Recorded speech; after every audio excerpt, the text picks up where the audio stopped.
Hello, everyone. It's Irlianna Samsara. I'm back again with another edition of StarSound Speaks, StarSound Astrology. Welcome, welcome to the full moon in Leo. Oh my goodness. Well, I have to say, oh, this is a big one. It's a really intense full moon. I think when the moon is in Leo, the full moon's in Leo, it's always intense because Leo is, the moon is ruled by the sun, right? So it's bright and it's bold and it's larger than life, and it's talk about emotion on steroids. I personally have been through it being a Leo. This is my full moon, Leo, right? The full moon of my year, right? Being a Leo, when we come around 6 months away from August, and the full moon's in Leo, it's the fruition of what we planted as Leos in August, late July, early August is the Leo season. So this is when we get to harvest the fruit of what we're working on. I would say, so I'm going to outline a little bit about, what are the major features of this full moon, which we're going to feel for the next several days. And I know you probably have already, like me, I've already been feeling it, having a lot of breakdowns and breakthroughs because of the intense energy with Mars. So I'll break that down, and then I'm going to give my little RX. I'm going to throw some humor in because, after all, it is the full moon in Leo. And what do the French say? If I don't laugh, I'll cry. So I figured I'd give a little humor, and I'm going to share with you some of the kind of like how I went through yesterday, which was a very intense lead up to this full moon. So we're still in it, and it's got some lots of impact here. So anyway, this full moon is at 9 degrees of Leo. And so if you have any planets, whether it's your sun, your moon, or any planets within 9 to or about within, I'd say 6 to 12 degrees of fixed signs, you will really feel this strongly. So that would be Leo, Aquarius, Taurus, and Scorpio. So if you have any planets in those signs within 6 to 12 degrees, you definitely are feeling this one. Okay, this particular full moon is making a T-square, right? So it's like a 90-degree angle. So we have a very potent sun. We have the sun holding hands, one on either side, with Saturn and Jupiter, the malefic and the benefic, the greater malefic and the greater benefic, the big boys, right? So that's a lot of hope and optimism. Like the sun is like holding hands with infusing hope and optimism on one side, and then patience and restraint on the other. So it's an interesting combination. One wants to expand and go crazy and leap around, right? Like the big Sag ruled Jupiter, and then Saturn wants to be, let's be measured, let's be wise about this, right? So the sun is in that interesting combination.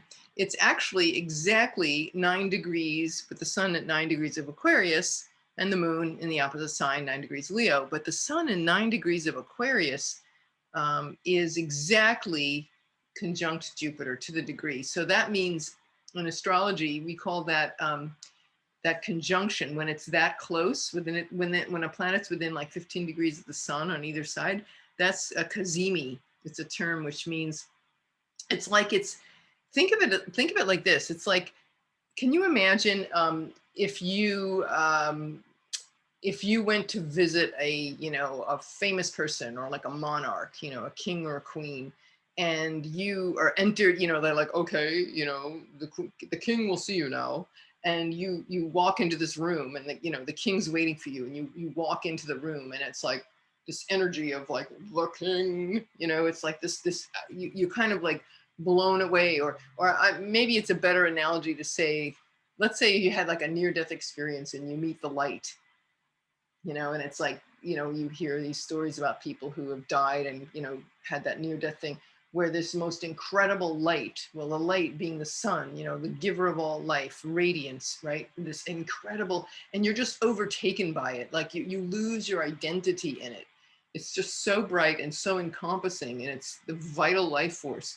So to stand in that throne room, of the sun, we're losing we get infused with so much vitality. So we kind of, Jupiter kind of loses itself in the vitality. It's as hard as that might seem to think, because Jupiter is such a big, right? It's the biggest planet in the solar system, but it loses its, it just takes on all that brilliance. So it's almost like the sun is amping up whatever Jupiter's got. Well, Jupiter's the one who, the bringer of, Jove, right? In the Roman mythology, Jupiter was Jove.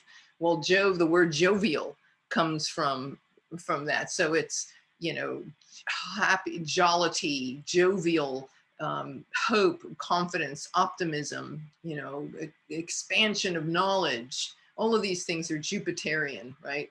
And then so it kind of just, gets totally infused with that energy. So that's going to be a whole big, that's going to start a journey when Jupiter comes into that throne room, and then it's going to slowly leave and then come around again. In about a year from now, a little over a year from now, it's going to be back at that point. So it's really starting a journey today. Happens to be at the time of the full moon, so it's infused with the full moon in Leo, even more light, so it's like this balance, this opposition of the moon in Leo, and this light and hope and optimism and overreaching, the shadow side. We always have to look at that shadow side. So we have to make sure that we're not overreaching and overextending and over promising and over compromising. I would say overindulgence too. So those are things we want to be aware of, especially with, in Leo, and with the full moon, it's overindulging in emotions and maybe making bigger things out of a big thing out of something that really isn't that important. So we have to watch out for that. And we also have to, just in terms of that alone, the sun and the moon in opposition, emotions always run high, no matter what full moon it is. This one just happens to be in Leo, which of course could be an explosive fire, right? Fire sign, fiery emotions, dramatic, right? Leo rules show business. So we could be like, oh, Sarah Bernhardt. No, when I was in this big breakdown I had yesterday, it was like, okay, I'll just quit my job. I'll just flip burgers at Arby's or, whatever. I just was like, this is it. And I watched myself going, oh, get over it. Just like really just get a hold of yourself. This is ridiculous, but my point being that we can go to those extremes. So we just want to check ourselves, and we want to use all of our wonderful tools that we know about, breathing, and sometimes you just got to take a walk somewhere, or you just have to laugh and not take yourself so seriously, right? So the sun in Leo, let's be generous with ourselves. The full moon in Leo, let's be generous with ourselves, and let's not take everything to heart. Leo rules the heart, right? So we have to just not take everything so personally and be able to laugh at ourselves. That definitely kills off the ego. So these next couple of days until Greenwich Mean Time, 3 a.m. So 8 a.m. Eastern Time, Saturday morning, the moon, will go into Virgo. So until then, it's going to be this, it's of course peaks today. This is Thursday, January 28th, but it will certainly be with us for the next few days. So we have that full moon in Leo, and the T-square, Mars. The reason why this one is particularly is intense and dramatic is because Mars is making that conflicting, square with Uranus. Mars and Uranus together, right? They're pesky little troublemakers, and they are squaring that emotional or over-emotional Leo moon. So there's a lot of tears. I blew my nose a lot yesterday. My eyes were, one of them was almost like really swollen up, like crying, and it was intense. It was ugly. I'm just gonna say it's ugly. But at least I can laugh about it now. I'm still not through it, but I know at least, staying lighthearted helps me cope.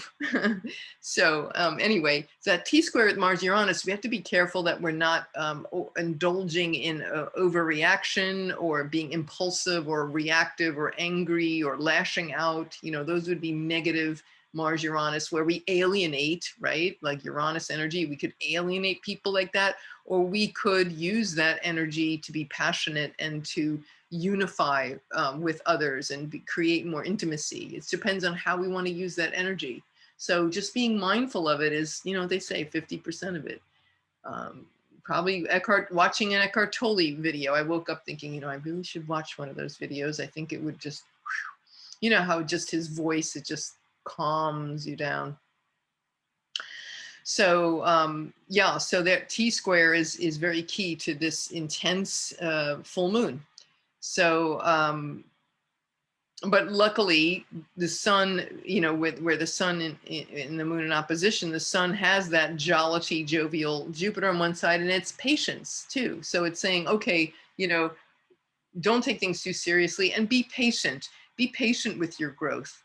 That Mars Uranus square, it's like, I want it now. You know, Mars is always wants it now. I want it now. No, I don't want it now. I want it yesterday. You know, Uranus is like totally yesterday, electrically, you know, jolted, like, right? Shockingly new and wants everything new and improved and yesterday. But this is and that Saturn squaring is, as you know, as I've spoken, it's going to be this story all year, the Uranus Saturn square. Uranus and Saturn haven't even teamed up an exact square until next month. Of course, I'll talk about that, you know, in a few weeks. But right now, this full moon is definitely charging it up. So like I was saying, January, February, intense astrology. So anyway, this moon not only has that Mars Uranus, you know, so that the coaching for us is to remain calm and use our passions in a focused, passionate way that will benefit all, right? The Uranus way, the high road of Uranus is, you know, how can we help everybody? How can we be selfless with our passion? And I'm going to share with you a dream I had about that, actually. Yeah, I want to share that dream. Let me just finish up these couple of notes. And then there was a dream I had this morning, and I had a feeling. Well, I'll tell you in a minute. Okay, just let me finish this thing. One thing at a time. Right? Jupiter Cazimi, the sun. All right, we talked about that. Like it's in the throne room, you know, where you are transformed by this light. Like if you had that near-death experience and it's like you get infused with this light, which everybody who's ever been through one said it's like this incredible love, divine love, and you know, cannot put words around it. So if you could imagine the planet of you know, the knowledge, wisdom, and occult philosophy and higher knowledge and higher wisdom and spirituality becoming infused with the light. That's giving us a lot of hope and optimism for the planet. And Saturn, who is really our friend, is saying, okay, yes, and let's be wise with this. Let's not repress this, but let's be wise. And it's putting the brakes on going too far with it. It's saying, like, let's put it in a really powerful, put some boundaries around it so it can really be of use. So it's not just 100 different directions. I mean, you know, we all love Sages and we probably know many in our lives. And I have to say, I love you all, but you know how it is. Sages can go in 100 directions. You know, I was just reading about the eyeball of a horse, you know, trying to understand, you know, if everything's a fractal. Well, I was just reading about horse, you know, how horses' eyes, they're on the side of the head. So you think of like how this relates to the archetype we're talking about. The side of the head is lateral, right? So they're mounted lateral. It's not like humans where our eyes are forward. They are lateral, so they can actually see, like, I think it's like almost like 350-degree vision, right? So it's like one of those fisheye lens, you know, you can see like everything around you, which makes sense because that's the Sag. It's like, I see the world. I want to go in all these directions. What a great vision I have. But the blind spot for a horse, just like, you know, we have it in the back of our head, well, they have it right in front of them. Right. But think about the lateral, right? Lateral vision. So they have that little blind spot in front of them. And so it just makes sense when you're trying to understand Sages. You know, you want to go in all these directions, but it's like, no, just focus, is my friend. Just what's in front of you. You know, like that's the challenge, right? So if you know any Sages, or you have the sun in Sag, or you have any planets in Sag, that's a good thing to be mindful of. You know, maybe to help us manage that energy that can be very overextending. So that's Jupiter cazimi the sun, and again, that's just something to be aware of in this full moon lunation, that there is this about, balancing the emotions with that overreaching, that capacity to overreach. And so to not take things so seriously, and things are maybe not as huge as they appear, because somewhere I read that, heard that a horse, when the vision of a horse, like things appear like 20 times bigger than they really are. And maybe that has to do with the lateral mount of their eyes. I don't know, but just kind of like, I'm thinking of a fisheye lens, you always look huge and everything around you looks really small in the corners of that lens. So it could be that, where it's just over exaggerated, because over exaggeration is definitely a shadow quality of the Sag archetype. So just something to be aware of, that we may not be seeing, everything in perspective. So especially with a full moon, we can get a little over emotional. So it's like that. The one other thing before I share this dream is, and then the RX, and then that'll be our broadcast, is Venus is exactly conjunct Pluto right now. So Pluto being in the sign of Capricorn, 25 degrees, Venus is trekking along and has now linked up with Pluto. So what's Venus? The goddess of love and harmony and connection and sensuality and passions, and it is conjunct Pluto. So that could be a passionate reach into the underworld. Pluto is Hades, the god of the underworld. And I think of shamans all the time, every time I think of Pluto. So this descent into the shadow and to find out what's underneath things, that quest to explore these, maybe some deeply embedded fears or deeply embedded emotions and things that may have been stuck in the very recesses of our structure of reality, with Pluto and Capricorn. And it could reveal, that journey there, Venus meeting up with Pluto. We could discover things about in our relationships, relationships with others, relationships with women.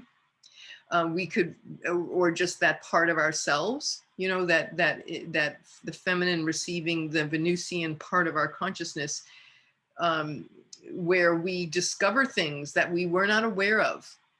It might, and some of it might be very toxic, and that it's okay to face those fears and look at that toxicity, because the others coming up out of the underworld, we are enriched by what we learn, and that we can shed, and it could be a cathartic, emotional kind of shedding, as Pluto can do that. Catharsis and Pluto are definitely, two keywords together, emotional catharsis, where we can shed that baggage and then emerge more powerfully. So when she leaves Hades, she's richer and wiser. And having looked at our shadow, we can then create realities that are that are sustainable, that have this. They can be sustained and enriched. Our relationships can be where our resources are not being drained. We're not draining others, and we're not draining our on kind of like a hamster wheel in our own self, in our own psyche, that we're actually able to break free of subconscious fear patterns and emerge. And having broken free of that, we can use our energy, our vital life force, our sexuality, our vitality. We can use that to create and build, rather than just take something and grab onto it and just kind of like run into a corner and stay obsessed with it. By letting loose, it's really like an ego death. We can move in a more powerful direction. So that's Venus conjunct Pluto right now. So again, I just say, overall full moon, check your impulses, check your anger management, impulse management, humor management, right? That's what came to me as I was writing my notes. Okay, how about humor management? Sometimes we get so upset and we forget to laugh. So I'm going to tell you this dream. And I think that I had it this morning. And here's my little dream journal. But I just remember it was really a fascinating dream. I dreamt about ants. They were red fire ants. I don't ever remember ever dreaming about ants in my whole life. But I remember this dream. Red ants. Like, like imagine discovering a hive of ants. I was in a house somewhere. I was inside somewhere. And I just discovered there was all these like a million zillion ants, like ants on top of ants, like a huge pile. You know how they're all with their feet. And I felt it was an annoyance, because obviously ants like that inside of a house, yeah, you'd be annoyed. And they were just running all over. And, red ants, I don't know what part of the world you live in, but, red fire ants, they bite. They're nasty. If you've never met a fire ant, believe me, you don't want to. They're teeny tiny ants, and man, they have a nasty bite. And that bite lasts. It's like, it could be hours, where it itches, and it might even leave a little red mark for a bit. So very annoying. But in the dream, they were running everywhere. And I remember thinking, okay, I gotta deal with this. And I remember looking at them as they were scurrying the floor, and I took my finger and I just pointed at them, and I went, shh, like it was like they followed my finger as I pointed them away, like, let's direct them over here. Like, let's leave this room. And I just remembered seeing myself directing them with my force and my willpower, directing this out of the room, and then onto an elevator, believe it or not, and the elevator was going down. So I was, basically getting rid of them, but I was sending them in a certain place, in a certain direction. I think this means, well, I asked my friend, have you ever dreamt about ants? What does that mean? And she said, oh, that's patience. And I'm like, okay, definitely applies to my breakdown yesterday and overall lesson right now, patience. And look at where Jupiter, the sun, and Saturn, right? Jupiter's holding hands with Saturn. I mean, Jupiter and Saturn, they're all conjunct, but the sun is holding hands with patience, Saturn, patience, discipline, focus, control, patience. Those are all Saturn qualities. So I just felt that this dream was showing me this for my life. And I felt that the elevator, I'm thinking of like mechanical objects, like, the sun in Aquarius.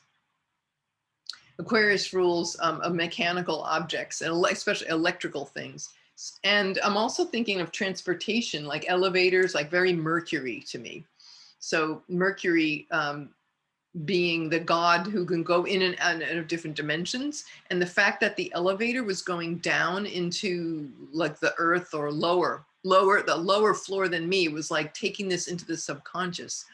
So I'm feeling that it means that the dream, that taking my, like, instead of being overrun by red ants, right? Wanting red, passion, and fire, right? Fire ants. So it's like, take all your fiery energy and your passion. And this was telling me to direct it, use my focus and discipline and a focused mind to direct my passions. And instead of being overcome by them, and it's just kind of, a million ants everywhere is annoying, and it's energy that's out of control. But if you focus your energy, and then you can direct that all that fiery energy and patience, right? Use patience and with fire, and then you can direct it appropriately. And then they're not a bother. I was able to lead them out and have them go where I want them to go, rather than just letting them like overrun me. So I thought that was a really cool dream. And it might be too, it crossed my mind as I thought about this and I journaled it. It might be that I wondered if maybe that was like I'm dreaming for the planet. That's something that any of us can certainly do. We could even intend it in our prayers and just asking the universe, like, give me a dream. Or I just felt like maybe that's the dream of the full moon, that maybe I was getting a download in the dream state. because it certainly makes sense when you look at the lineup of, you know, that Sun, Saturn, and Jupiter all together, having patience, um, directing the fire, you know, the sun, the fire, and using that energy appropriately. So that was my dream. Um, and instead of being angry about the ants, you know, again, you know, we can transcend that. We can use, instead of anger, you think of it as passion. Anger is really just passion that's misdirected, if you think about it. So anyway, it gave me a lot to think about, and you know, more might come up. I don't know, but I just wanted to share that with you. So in closing, I'd just like to say that what would be appropriate remedies for this, for a full moon, especially this one? Well, with the square, with the moon in Leo, the dramatic moon, the Sarah Bernhardt in Leo, squaring Uranus and Taurus, Uranus and Mars. Well, okay, what did I do when I was under stress? I go to comfort food. I think all of us do, and so here's my, I want to share. Okay, this is, I figured, okay, Uranus would be about alternatives. So Uranus and Taurus is certainly giving us, as it moves through the sign of Taurus over the next several years, you know, the vegan revolution is a great way of putting it. That's why we've seen such an outrageous explosion in vegan food.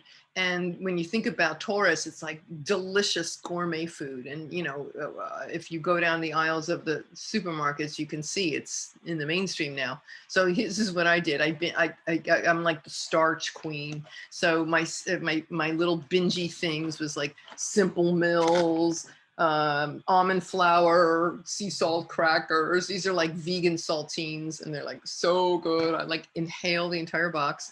I call it Mykonos, but it's Miyokos. This company Miyokos. I didn't use the butter, but I already threw it out. It was the mozzarella of this. The mozzarella. Oh my God! So look, if you're gonna binge and be upset and emotional, if you gotta do that, just, you know, you can do it healthy. Okay, you don't have to do like bad stuff. So I don't eat a whole lot of this, but man, I never tried the mozzarella. It's on sale this week. Mozzarella, unbelievable. It tastes like the real thing. I binged like the whole, I mean, I was so upset. I ate this entire 8-ounce package, like inhaled it. I'm like, okay, I'm not ashamed. Just telling you, you got to do what you got to do sometimes. Oh, the Crunch Master. Yeah, grain-free crackers. So I don't like grain. I've really gotten away from eating grain, but there's all this this is cassava flour. I mean, oh my God, this is crunch too. I love crunchy things. I notice when I'm stressed out, I have to like hear crunch, like crunching, like crackers, you know, breaking, like teeth, crunch, crunch, crunch, where it's like almost deafening. That's very comforting to me. So, and this was a company that makes great chocolate bars, Hue. And I was like, oh my God, I never seen these before. It was a bag of chocolate covered almonds and sea salt. And it's called Hunks.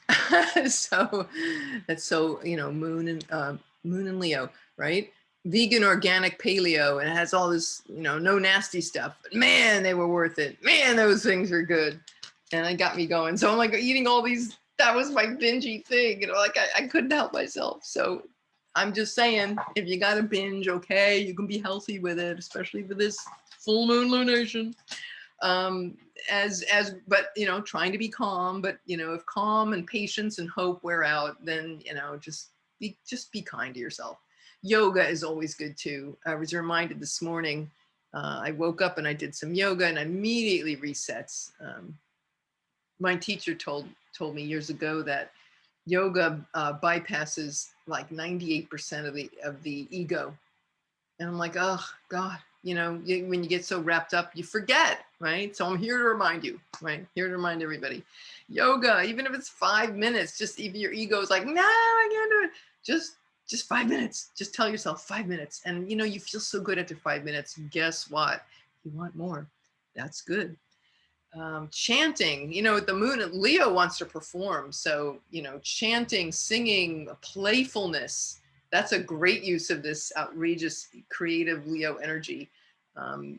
Singing, you know, hey, chanting. I was doing some chanting the other night. Man, I went into a deeper level than I had gone in a very long time. And man, that was so rewarding. Those melodies and words of a Sanskrit mantra was resonating in my nadis. And in the middle of the night, I'd wake up and I could hear that sound moving through the nadis, the energetic channels in the body. That was really awesome. And so uplifting, not just for us, but then if we're like little radios and we're transmitting and broadcasting all those beautiful vibes out into the world. So yay, it would be great to use this time with that stressful Mars aspect, right? So channel our passions in a healthy fashion that will benefit humanity. Mars conjunct Uranus. It's all a code, it's all a puzzle, right? But we can figure it out and use these things to move forward and feel really, really good. Help everybody. Everybody benefits. So that's all I have for today. Okay, thank you so much for listening.